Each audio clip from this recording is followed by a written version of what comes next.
Okay guys, what we're doing tomorrow is hopefully getting enough players to play a little scenario that I call Trouble at Station Brown, which is based on the Braunstein concept, pioneered and created by David Wesley. And I have watched numerous YouTube videos with interviews with David Wesley and others, as well as what's been going on with the Bro SR. Wrote my own scenario, but I also have a referee sheet that shows me how to resolve combat using what I would call Strategos Extremely Light and some other D12 and D6 rolls. But one of the other things about the scenario that I wanted to do was make it random so that even I don't know what's going to happen tomorrow. So for setup now, I need to find out what's going to happen with the ECS Gagarin, the space frigate Musk, and the scout ship piloted by the asteroid Prospector. And each one of them is going to arrive within 1 to 3 turns, so from the start of the game. And that can really change the order of play and what might actually happen. So let's start with, I should have had all this stuff prepared in advance.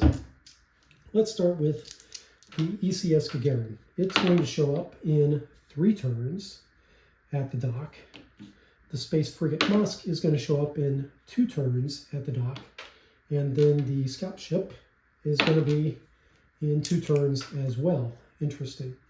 When each ship arrives, they'll be randomly assigned to a docking arm at which to moor. And now we're going to roll D4 for each of these. So Gagarin is going to dock at number 3, which is east. So he's going to arrive at east. Musk is going to can't arrive at east, so that's a re-roll. Number 2, Musk is going to arrive at south. And then the scout ship is going to arrive at 4, west. Interesting. Okay, those 4 arms of the station hang off of the promenade deck. All right, the captain or pilot may communicate with each other or station manager over ultra-space radio during those travel turns, and the captain may communicate directly with his executive officer during those turns. Okay, what is the Prospector's cargo going to be? I've got 6 potential results here, some of them more complicated than others. This is the most interesting. 4, oh boy, Reaver Contagion. So much like the Firefly movie and series, Zombies in Space. After the Prospector moors his ship, we're going to determine the type of contagion and where the initial contagion is located. Prospector must move to that location first. The Prospector has immunity, is merely a character. Prospector, blah, blah, blah. Okay, so now we've got to roll 1d6 to determine what type of contagion, what is the means for transmitting this stuff. And it's number 6. So 1, 2, 3, 4, 5, 6. It's going to be touch for this scenario. So figure is chosen as the incubator for a touch-transmitted infection. Each figure that is in the same compartment has a 1 in 6 chance of becoming infected. The odds are halved for different species. Once infected, the incubation period is, instead of making this random for every person, it'll be too much to track. It'll be 3 turns. So a lot of people could potentially be infected before we start getting recognition that there is a problem here. Okay, Planet X cargo. So the Gagarin carries some cargo for Planet X. It is going to carry a food cache for the colonists, which is going to mimic the science fiction TV series from the 60s, on which this scenario is loosely based. Oh, here we go. Rolls and goals. So 2 to 5 goals, depending on 1d6. So let's check out Captain M. He gets 5 goals. So 1, 2, 3, 4, 5 goals. 5 goals. He gets all 5 goals. So he gets all 5. Next up, we've got Commander S, who gets 4, which is 4 goals. So the top priority is always assigned. So he gets the top priority. And then he gets 1d4 successively with these conditions. So it's got 4 goals. And so which one is not going to be it? So let's say 3.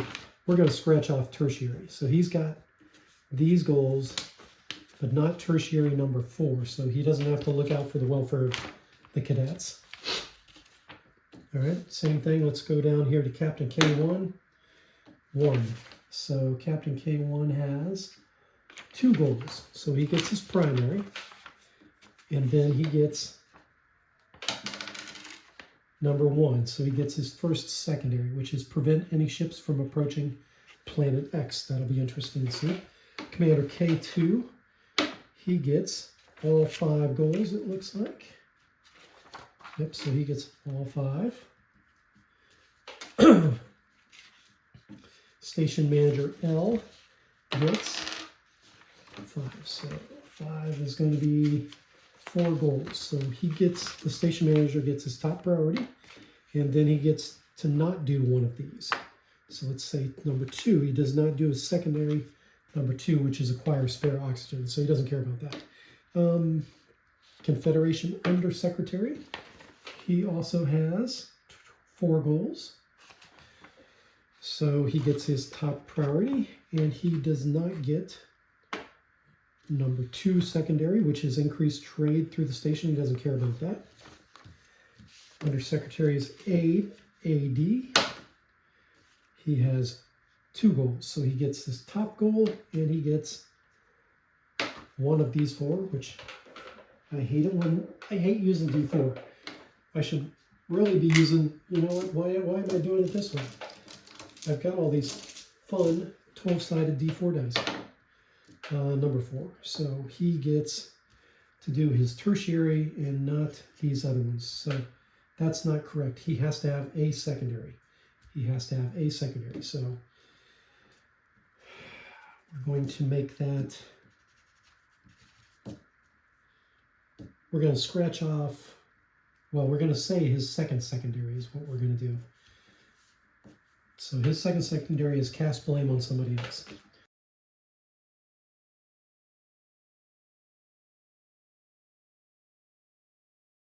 Okay, the bartender.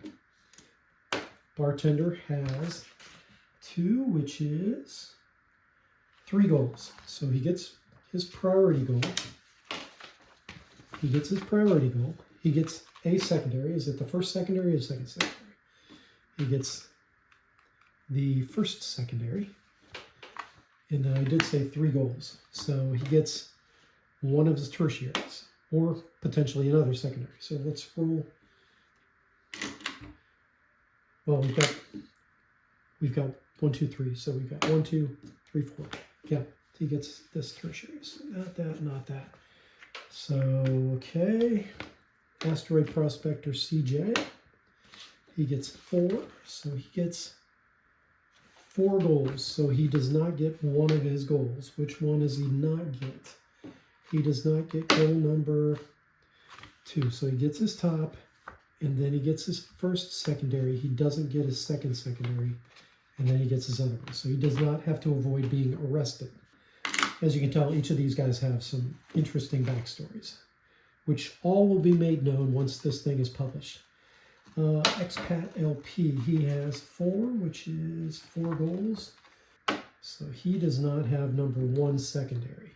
So he gets his top goal. He does not have secondary number 1. He has maintain employment, make money from a side hustle, provide emergency medical care, avoid being returned to Earth as a prisoner. Ooh, that sounds interesting. Ambassador. Ambassador. Oh, all these guys have so many goals. The ambassador does not have number 3. So it's that one, that one, that one. Does not have that one. So he does not have to recruit a Martian as an agent. Yes, okay, good. So now I've got to figure out what the docking point is for the Gagarin. It's one of these 4 living spaces. The docking point for the Gagarin is number 3, main engineering. Now the docking port for the ECS Musk. Oh, yeah, here it is. Here's the Musk. Good grief. The docking port is on the bridge.